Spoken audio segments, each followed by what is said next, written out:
Welcome to the Preventative podcast, where we spotlight extraordinary people and remarkable talent reshaping our world.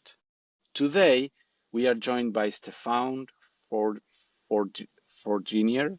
I hope I pronounce it correctly. I apologize. He's a veteran engineer leader who scaled massive systems at companies like Apple, Maps, PlayStation, and Tinder, and he's now the founder of Track Our Heart, a new platform that turns real-time heart and wellness data into simple insights people can actually use.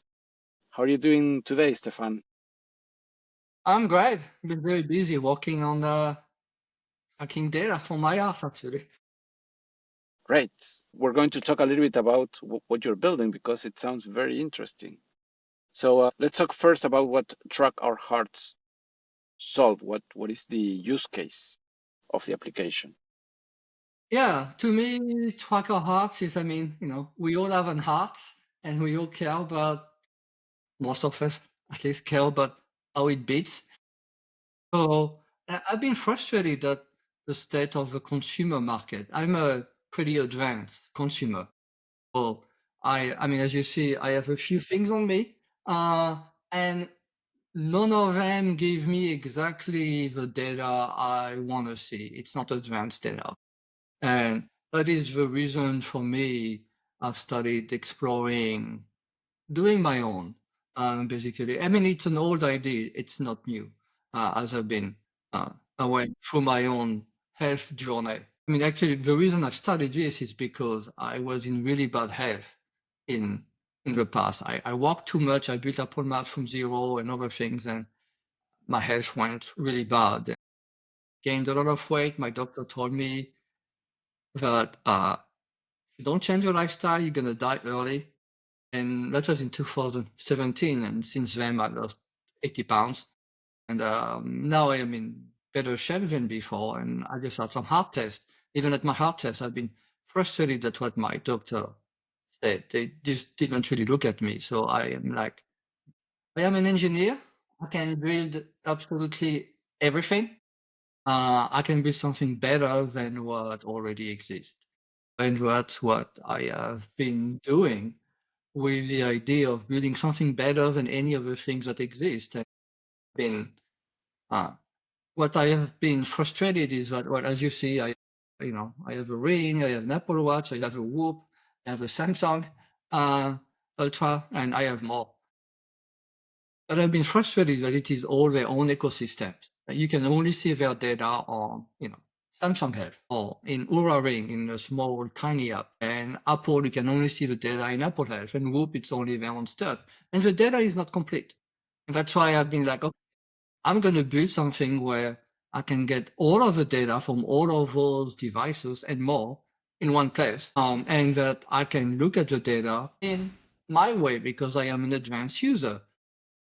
That's basically the what I am doing with Tracker Health is trying to build basically the most advanced biometrics platform uh, to track all of your metrics from more than one device in one place. I mean, if you have one, it will work, but once you add more than one device, then you can add so much more data. Right, because the amount of data that any of these devices provide, it's better than before, but still it's limited to their own platform and their own features, and you have so much access to data that is limited, right? When you want to get more insights, basically you cannot. Correct. And a lot of those platforms, they have data, they just don't show it. They don't allow you to export the data. They don't really show you the whole data they have. And to me, that has been my frustration. Like I'm wearing a Polar ECG strap on me right now, for example, uh, but they don't show you all of the data they could.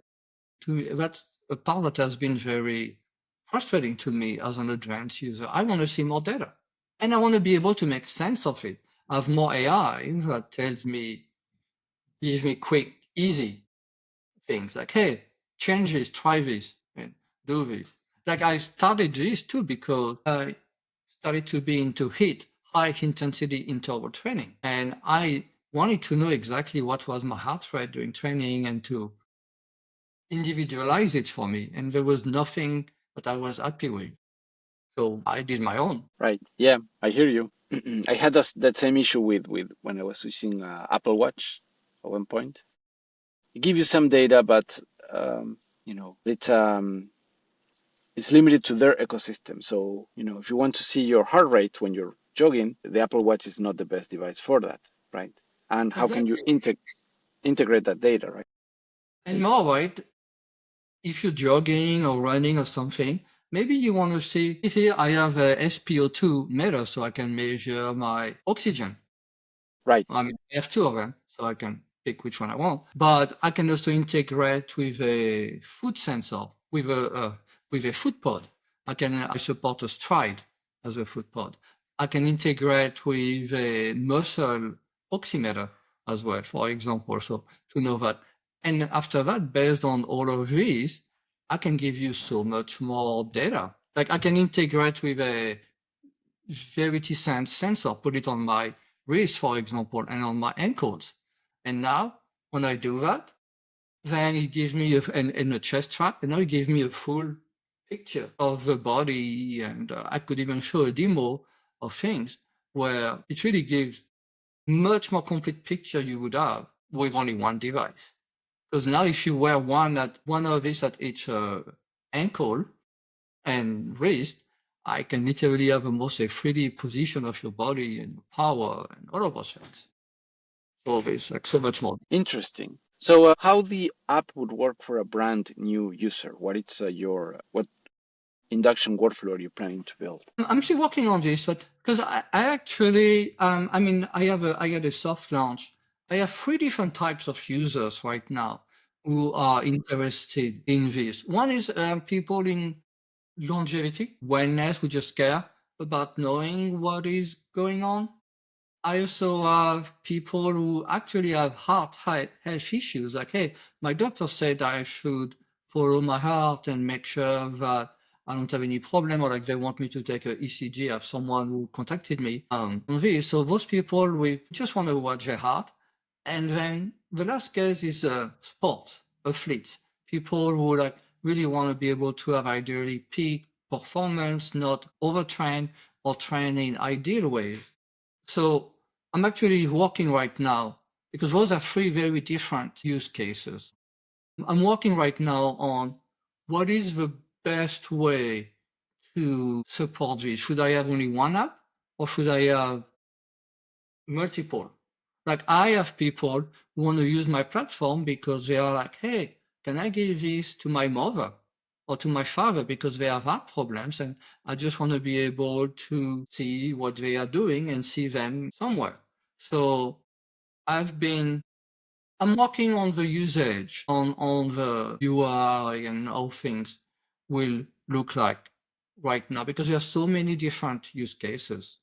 So I have people who said, hey, I want to be able to see my ECG and the device I am wearing allows for that. But it's a very different use case than the athletes and everything. So it's still pretty early on this. Actually, I welcome feedback and early users. I mean, I do have early users. Just that there are so many different things you can do. One thing that I like to do also is like HRV briefing, doing these briefing exercises and looking at the impact on my heart rate and on my HRV. So I might release more than one app, but it all will be the same account. Like I own Track Our Heart, but I own trackourvitals.com, Track Our HRV. So I might release specialized apps so people can see exactly what they want, but it will be one account across everything. So even if you use one or more than one, it will be the same data everywhere. Right. So being able to move the data across the platforms, It will it will be be core. one account for you if I do that, yeah. It will be one platform for all the apps. Correct. Yeah.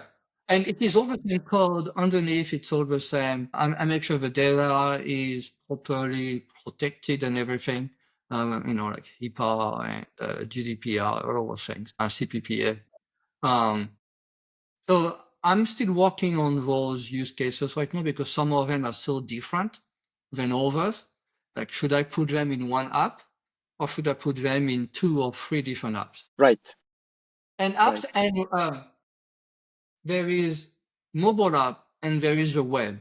Because to me, I get frustrated at using mobile apps for like everything. I like a web form where I can go and I have a much more significant dashboard, things that I could not do on mobile. Right. So you can show some data, some, simplified data on the mobile, but then if you want to see the full data, you will need to go to the desktop, right?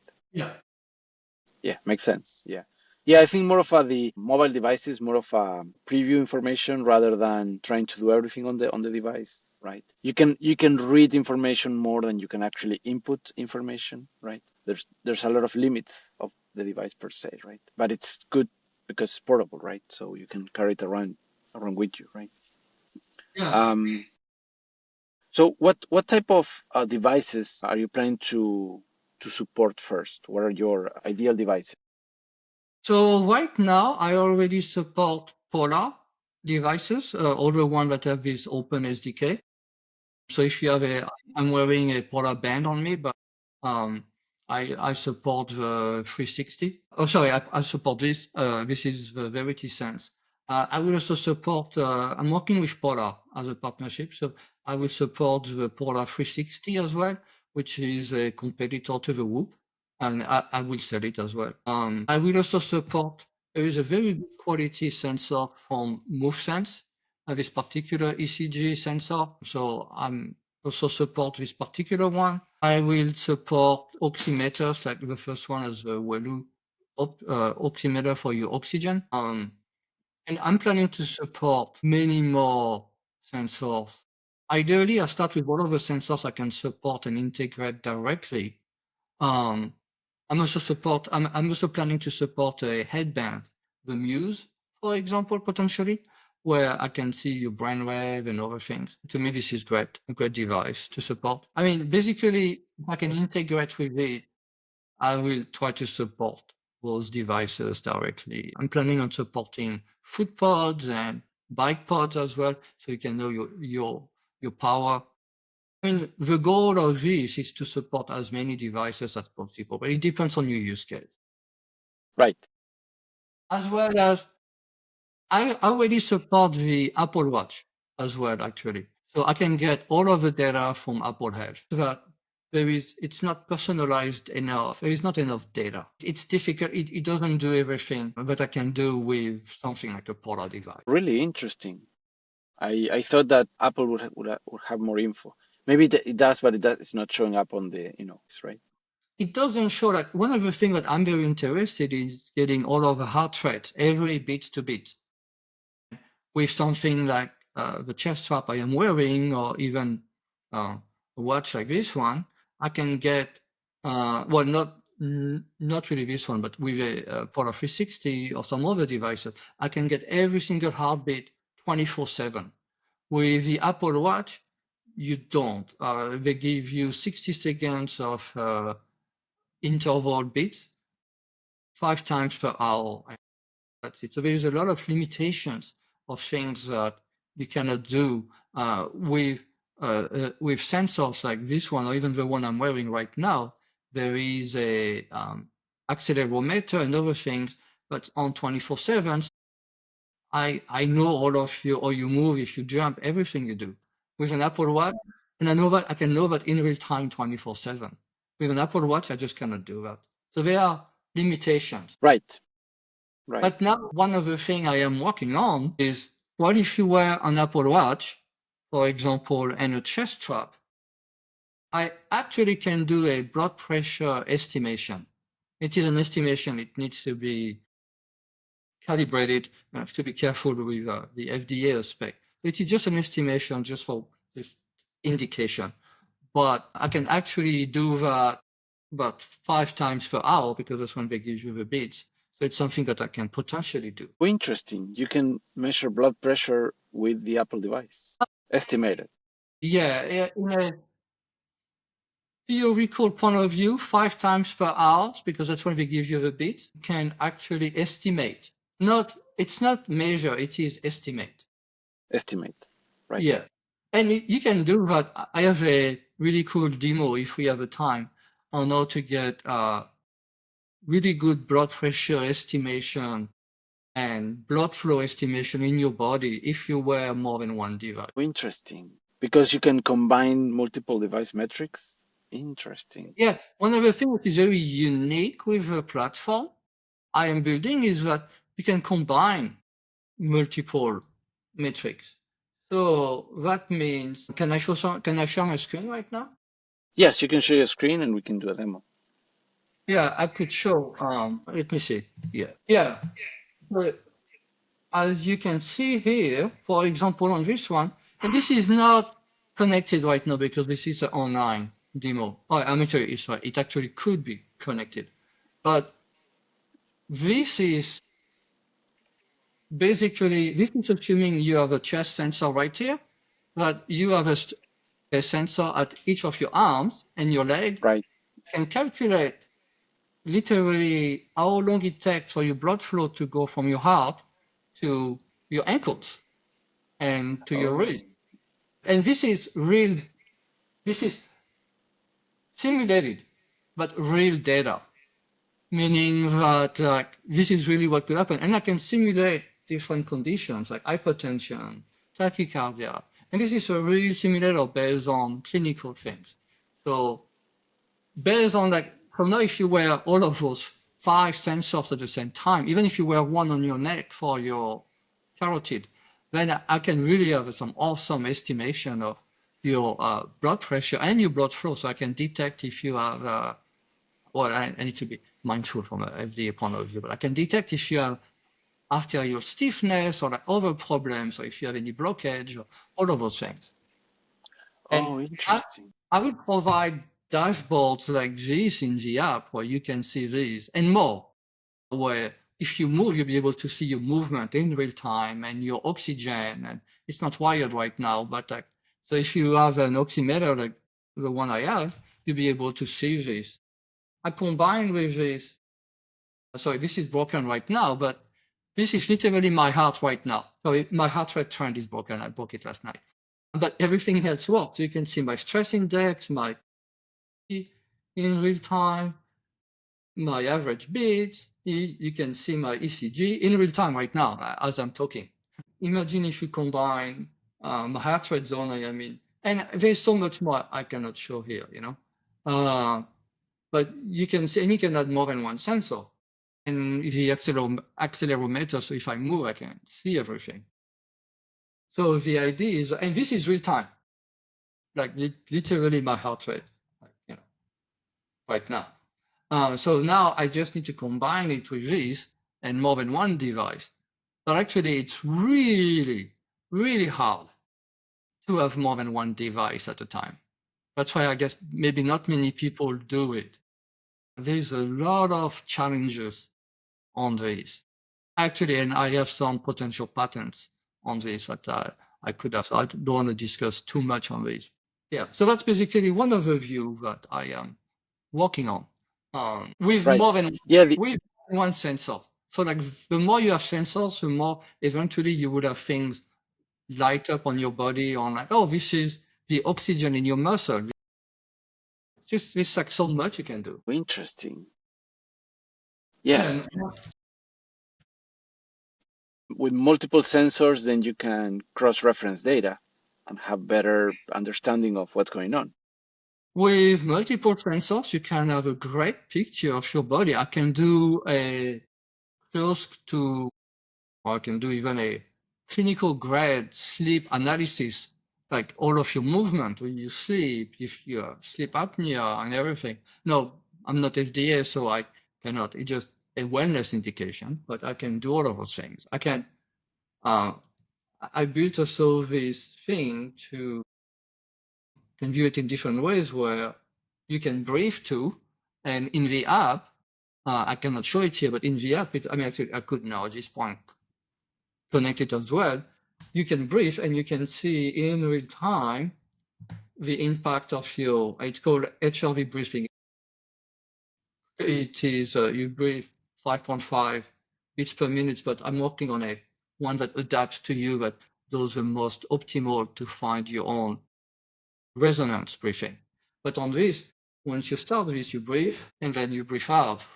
And then after that, you'll be able to see in real time the impact on your heart. And you will notice if you do those sessions 5 minutes, 10 minutes, 20 minutes a day, there is actually a really nice impact on your heart rate. And it literally lowers your heart rate. I do this almost every night before going to bed. And I see immediately the impact on the heart rate. Unfortunately, I broken my heart rate, right? Oh, no, the graph is broken. If it, I can connect that in the app. But that's all of those things I am working on. And more, there's so much more. This will give you the most complete picture of your heart health and more. Right, because once you have access to this data and you're doing this cross-device analysis, the possibilities are pretty much endless. Yes, there's so much you can do. People don't realize. I think to me, that's my frustration with each ecosystem. Like each ecosystem, hurrah, they have this tiny ring. It's great. It's awesome. But there's so much more that can be done if you, first, there is a lot of data that is not shown, as I've said. But once you combine all of those things, there is so much more. And one thing I have realized is I am into longevity and all those things. And a lot of people are getting more and more educated. They want to be able to look at their data in detail, want to be able to look at their ECG and understand it themselves because their doctor told them they need to look at it. Right, right. And the amount of information the doctor have is very limited, right? They have And with this, one blood. Sorry, go ahead. no, I I was mean, going to with say, this, yeah, go ahead, go ahead. but with this, the information you can have is, I mean, I have a use case where like, hey, you can monitor your ECG real time 24/7 if you want for like 1 week. And like, I have a friend of mine, a doctor told her because she has irregular heartbeats, but every time she goes on this little tiny path, she never catches it because it's only like a 1 minute or 30 seconds at a time. So it's impossible to capture. It's really hard to capture to give it to the doctor under what conditions this happen. But with what I am doing, because you wear this 24/7, if you want to, then you can make sure you capture it 24/7. And then you can know after that what triggered what. Oh, okay, this triggered, but maybe because of this exercise I did, or this food I ate, or these other things. There's like so much correlation you can do. And you can give this to your doctor. My own doctor, my own endocrinologist is very interested in this. Right, right. They have more insights, and I think we were discussing this, off the mic that you can come with the doctor with more specific questions, right, and more insights rather than have these vague conditions that I don't know what it is. You can go to a doctor you prepared, you have questions in advance that the AI can prepare for you. I can even read your blood work if you give me access to it. And then I really can have a full picture for you. And this is one of the many dimensions of a platform. Right. That's more for like a particular type of user if you want to use it in those ways. But to me, that's why I'm building this, because I am the 3 different use cases at the same time. I'm like a wellness longevity user. I mentioned that I was really not healthy in 2017. I had heart problems, and I tried to get back into sport. So to me, integrating all of those things, having only one place where I can see all of this data is so important to me. Right. Right. Yeah, because I had that same experience going to a doctor where I, have the feeling that, well, they know more about medicine. I know more about my body, but I don't have the information or the way to articulate that to the doctor, right? And, and the doctor says, come, come back to a checkup in whatever months, right? 3 months, 6 months, whatever, right? But I get the feeling like, well, it doesn't quite fix my specific issue, right? It was more of a, generic solution, right? And with this, you can have your own little analysis at home. Now, some people are scared to know too much, but for some other people, it's interesting because now um, I can do a quick analysis. I can do very detailed analysis for you at home, for you and your family. To me, the goal is I don't want you to be alone on this. I want you to have, if you have a wife and kids, you could potentially be there. Or if you have parents, they can wear the 360 or strap. And with the 360 and or the strap, I can monitor them for you remotely. So now you can know. So it's very unique. No one really does this. So there's like so much you can do on this. Right, right. I haven't thought it about that way. I mean, when my son, when we learned about my wife was pregnant with our son, this was like 11 years ago, we kind of start learning about nutrition, how to eat healthy, kind of preparing for the baby, but also preparing for us because, you know, if we have bad eating habits, that's, also going to affect the baby, right? So we kind of, it was trigger. I don't know if trigger is the word, but it was an excuse, a justification to, well, we have to do better in our lives, right? So Yes. we both did this, a nutrition course. We learned about nutrition tables and all that stuff. It's different in Mexico. You have access to a lot of greens and vegetables are very, very cheap compared to the US, right? So we have access to really good, healthy food, on the cheap side, right? So we didn't struggle with the problem of, if you want to eat healthy, it's usually more expensive. So how can you deal with that, right? Finding a good, healthy food, but a good price. Um, but still, we didn't. There were so many things we didn't know, so it was good for everybody. And then that changed our health, our eating habits for everybody in the family, right? Yeah. To me, this is also the intent for this for people who want to, is you don't have to, but if you want, you can put the food you eat in there. You just take a picture, you enter it, for example, and this works already. And then after that, you can see the impact of the food you eat on your heart. And I've learned some very interesting insights with this, is that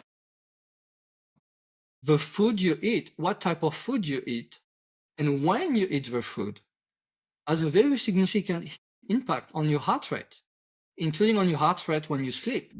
If you eat heavy food right before going to bed, 1 hour before going to bed, your heart rate is going to be higher by like 4, 5, 10 more beats per minute just because you ate some heavy food before bed.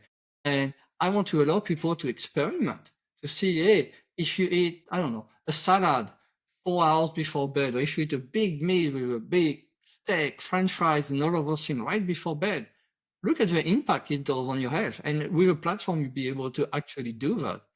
I found that extremely interesting to see the impact. And the exercise I showed before, the HRV breathing, when I do Right. this, and I do this almost every night before going to bed, it lowers my heart rate, my resting heart rate by like 4 beats, between 3 to 5 beats per minute compared to a night when I don't do that. So Interesting.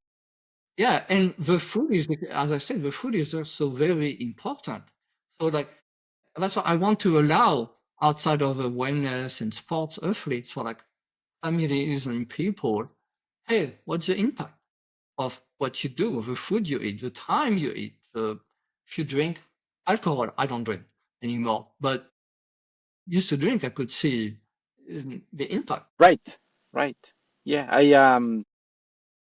Every time I drink alcohol at night before going to sleep, I have a worse sleep. So I start noticing these patterns with the limited information that I have access to, right? So this will give us access to, experiment with our bodies in so many different ways, right? For people who want to, yeah. I mean, to me, this Yes. is, if you want to, you don't have to, right? You can use it in whatever ways you want. But I like data, so and I know what people will do as well. So it does not mean I always act on it, right? I know that if I drink, I'm not gonna have as good as a night of sleep. But at least in the past, I didn't used to care. I would still drink anyway. No, I don't, but because I changed my lifestyle, you know. But it's sometimes there are changes you're willing to make and other changes you are not willing to make. Right, right. But having the information allows you to make a more informed decision, right? And it allows you to maybe make the changes that you can make. Because maybe you're not willing to change the food you eat. But maybe you're willing to eat 1 hour earlier. Or maybe you eat at the same time, but you just change instead of eating a heavy steak at night, maybe you eat a little salad and a yogurt. It's one change, but these have some impacts. Everybody has different willingness to change only one thing. Or maybe do 20 minutes of exercise a day that you were not doing before and look at the impact, right? So like everybody might have one change they're willing to make. Some changes I Right, know. I'm not willing to stop drinking, but I'm willing to start doing 20 minutes of this exercise a day or change this one food and replace it with something else. And then you right. can measure. The one of the things that I don't like about the Apple Watch, which is supposed to collect this all a variety of information, is that it's too smart for its own good. So if you do an exercise and you don't do the recording, if you don't declare the exercise before you start, right, then there's no way for you to go back, right, and say, well, I was doing this, right. We were walking to with a friend, and he has a smartwatch, and he wanted to record the walking, but then we got into the bus, and then the Apple Watch didn't detect that going at 20-30 miles per hour. It was still walking for the watch, right? And then we stopped at the bus, we walk to the bus stop, we wait for the bus, and then the watch was saying, are you done, are you done, are you done, have you finished walking, have you finished walking, because you stopped, so it doesn't quite understand that what you're doing, or it tries to get ahead, like thinking, like predicting the future in a way, right? Like, what are you going to do, right? Whereas if you can collect the data and then analyze it after that, it's less intrusive, more insights, it's better overall, right? And you can make the decision of which devices you want to connect to you to get that data, right? Yeah, exactly. It's I have this problem with the Apple Watch all the time. It literally happened last night. I have the Apple Watch and I went for a walk and I recorded the walk. I mean, it asked me after 10 minutes to, are you on a walk? But then I forgot to press end. And now my walk lasted much longer than it was supposed to. Yeah, but where if you record the data, then you can say, well, from here to here I walked. If you forget, you can go back and say, well, go 30 minutes back, and that's where I end the walk or whatever, right? Um, and then you can declare those stages in a much more, detailed way, right? It's Especially with a sensor I am wearing right now or different sensors, you actually can be smarter. Like if you know you go on a walk, for example, with this sensor, there is an accelerometer, so you can see the movement. You can start to detect when you have activities and stuff. And then potentially you can combine with another sensor, like a GPS sensor. I know you know if you go on a walk, but like, oh, you're going at more than 6 miles an hour. That's not a walk anymore. Maybe it's running, or maybe it's a bike or a car or the GPS. So like once you have more than one, potentially you can actually do much better, smarter processing of the data. right, right. Yeah, yeah, Very accurate processing. yes. And the other part is what you were describing, that the data is locked in the platform, right? You cannot access to it, right? And I think that there is some sort of, uh, a nanny attitude, right? So I've seen people complain they get obsessed by the data, not the data but the metrics, like the rings, on the Apple Watch. I have to complete the rings. Why? I don't know, but I have to complete them, right? And that's and then because of that they start putting features to kind of not get people obsessed.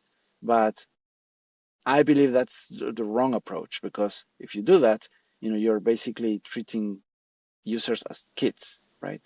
uh, you know Give the users all the information, all the insights, and then they can make decisions, right?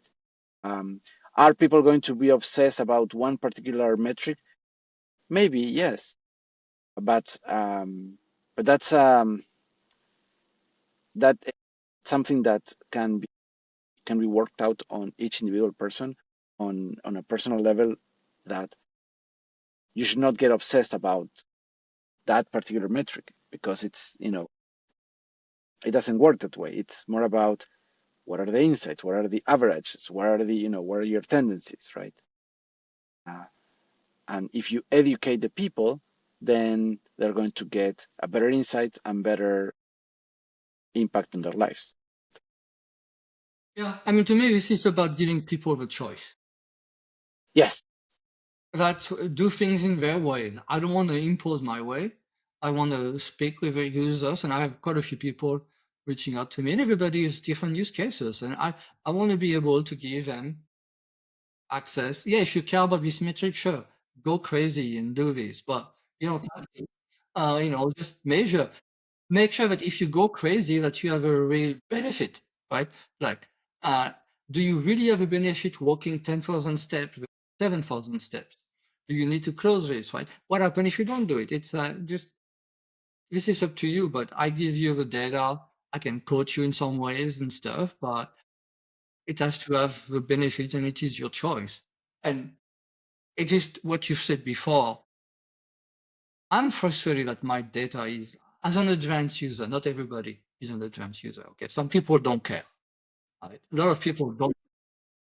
But as an advanced user, I want to be able to take my data and look at it and do maybe my own processing on it. And it's something I do want to allow on the platform. I mean, I am an engineer, so I can build anything. I want to look at my data and just have fun with it. But now I realize that if I give this to my mother, and my mother is going to use this, she doesn't care. She just want to see maybe what's going on, tell her like, hey, was it worth it for me to go and walk on the rain today or not? Or like so I need to accommodate. Again, I need to give a choice and present the information to users in ways that to people in ways that make sense for them.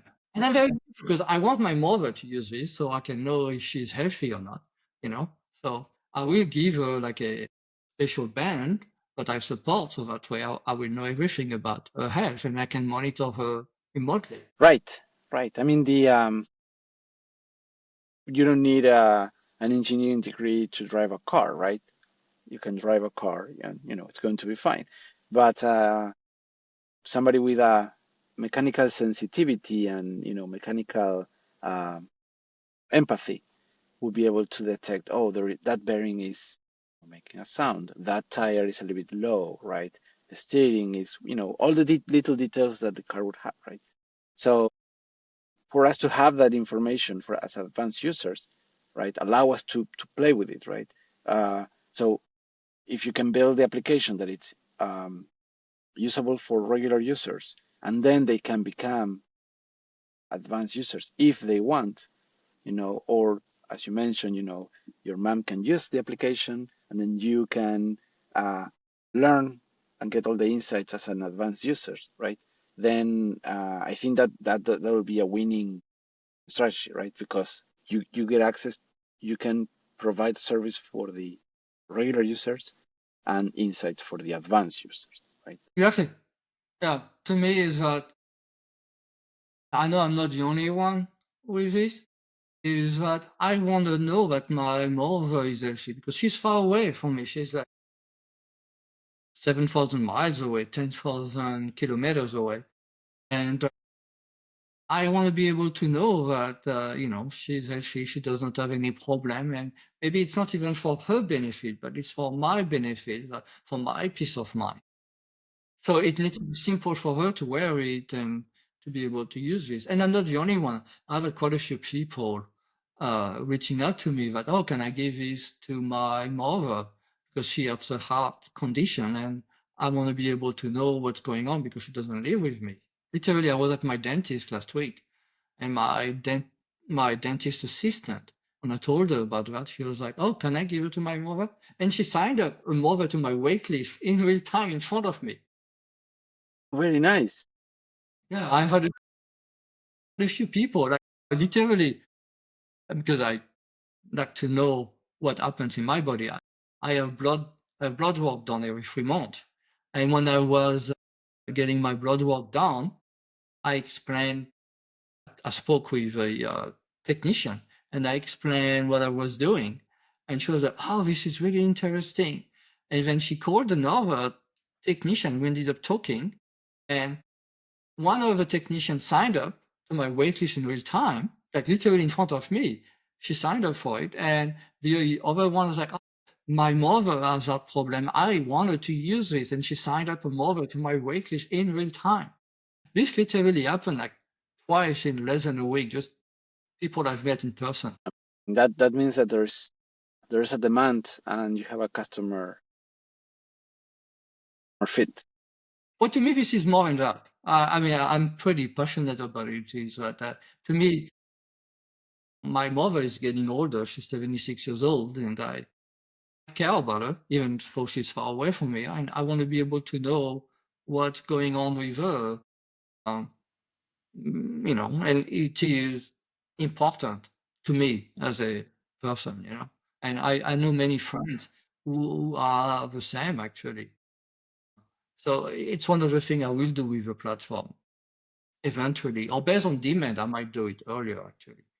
Because I do have good demand just for this particular use case. But the possibilities of what can be done, so much. Yeah, my mom she had an open heart surgery recently, and when she was on recovery, she had the heart monitor, and she was Mhm. having a arrhythmia. So she was having 300 beats per minute, and then 60, and then 300. So I can see a platform like this would be great for me to get her right. Yeah. Yeah, and now it she is a very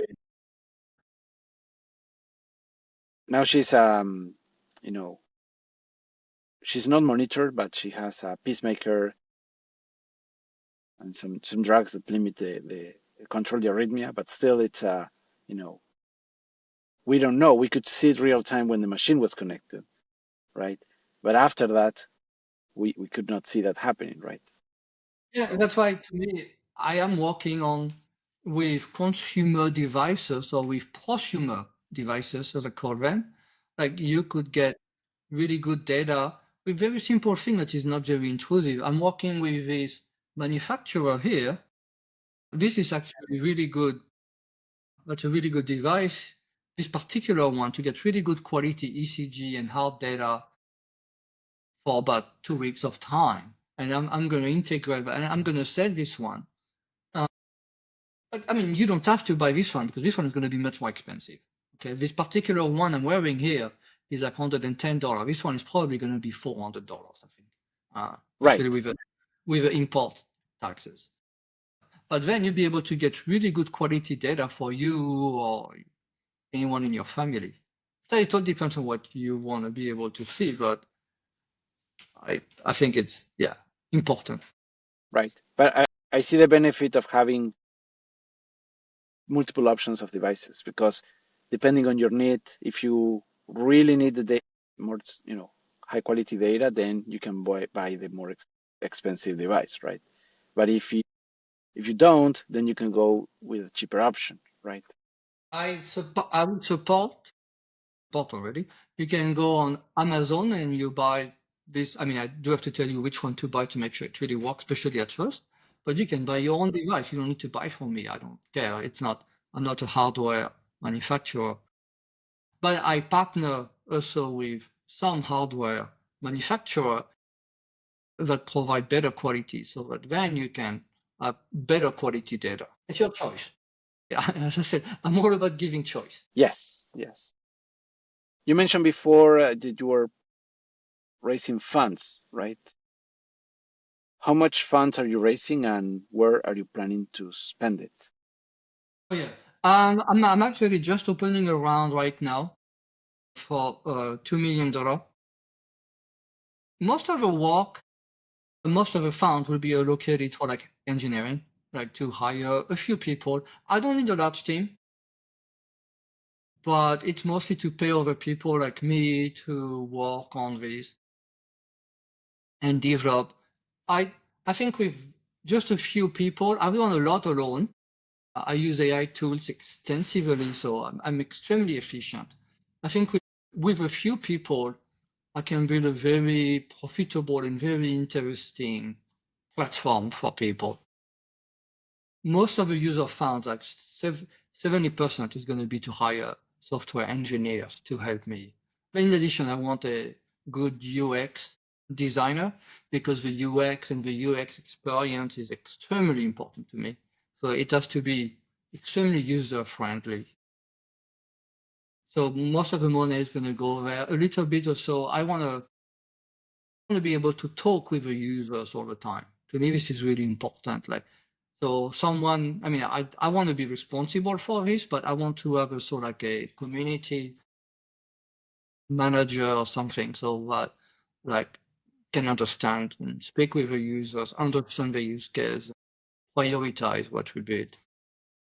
But I think that with about 2 million funding, this is enough to get to profitability actually and launch something. I mean, I could launch something soon. I'm actually thinking about doing a Kickstarter campaign right now because that actually would be good use case for this. I'm still debating whether or not I should do this Kickstarter campaign. But yeah, I mean, at this point, if I could raise money, I could launch something of quality in a few months from now. I'm actually going to open to early users. Maybe it's June, July 18, maybe in a month from now. I will pick people from my wait list and I started to speak with some of them just for them to test in advance. But yes, right now it's $2 million pre-seed.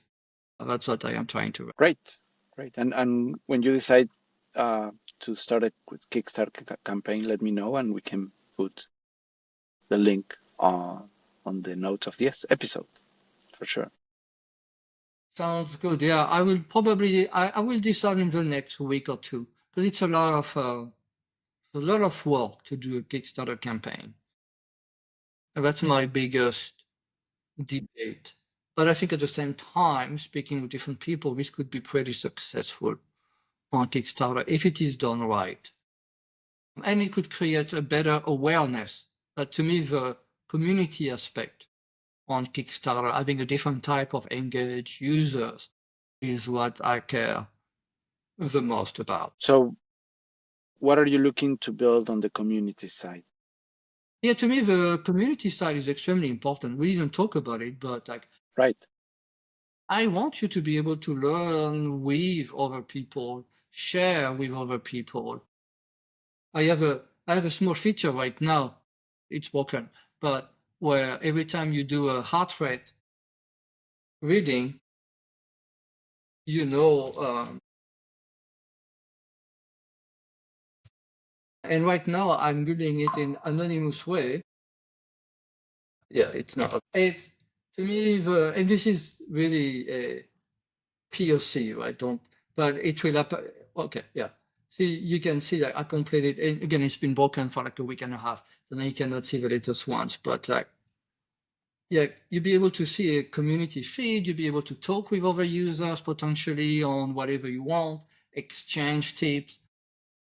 Like, I really want to have this community aspect. It's extremely important to me. So that is something that I will build in the app so you can talk and discuss with other people. whatever you want. But that's why I'm very interested in the Kickstarter campaign to like jumpstart a community of early users. Right, right.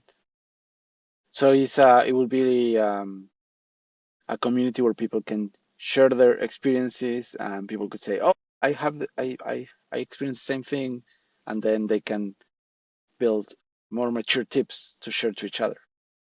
Yeah, and to me the idea is that sharing either in public or sharing anonymously, like here in this community feed, right?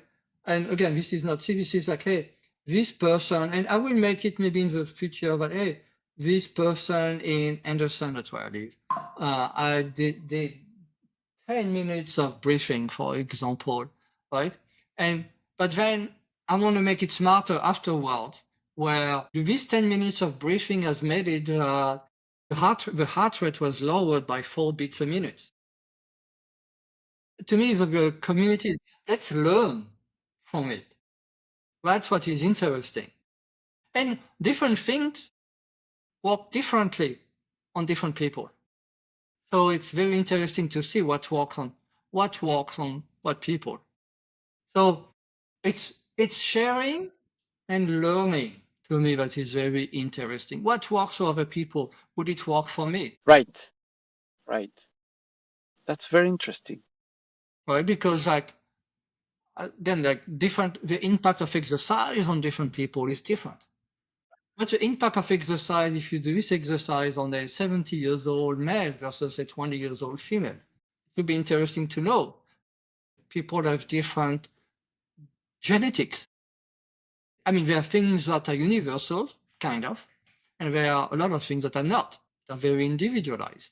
So to me, is that I really want to do this anonymous community feed where you can see what other people are doing. And I will make it in a very anonymous way, but you can see that, hey, this 40 years old male did this, and this was the impact. This 60 years old Asian female did this, and this was the impact on her. I think once you can compare, so powerful. Right, right. Interesting. Looking forward to see how this application is going to look like in the near future, and I'm going to follow your journey on launching this application. And I really wish you the best success, because I think this what you're building is amazing. Thank you. Yeah, that's why I've built all of this alone right now. So if I could raise money, and I've built other giant platforms for other people, so I know how to build things. But at this point, it's too much for me. I need help. That's why I'm raising money. Right, right. Yeah, but I think your timing is right. You build more than a proof of concept, and Yeah. what you, yeah, I mean, I have things working. right. Yeah, you have the application working. You have the product market fit validated, and now it's about getting enough funds to launch it. Yeah, I mean, I have a metric engine right now, and actually, this is the old version. I've not published a new one. I'm already calculating like 127 biometrics, but the new version is 180. And I calculate all of those things. I mean, this is done. The part, and this was from one device, but now I have working on more than one device is complicated. But the time synchronization is a huge problem, but I'm working on it. But I've done this. This works. I mean, you can literally see it. It's here. I mean, I don't show everything because I can't. It's one screen. But it works. So I've done a lot of work already. I have all of the infrastructure built already and stuff. So, but there's only so much I can do, even if I'm extremely efficient. Right. Yeah, completely understand. And yeah, I hope that uh, being here helps you get the funding, and being able to launch it. I would appreciate it. I could launch it without funding. Let's be clear. But with funding, I could do so much more. I can really do something like. My goal is to do the best platform. I built giant platform. I built Apple Maps from zero, and huge portion of Sony PlayStation and Tinder, and even Crunchyroll more recently. I built over health apps. I can do it. It's easy for me to build things. But every time I build teams around me, and that's what I'm looking at doing now. Right. Awesome. So thank you very much, Stephane, for being here today. I appreciate it. And I'm looking forward to continue the conversation. Yeah, thank you for having me. It was great talking.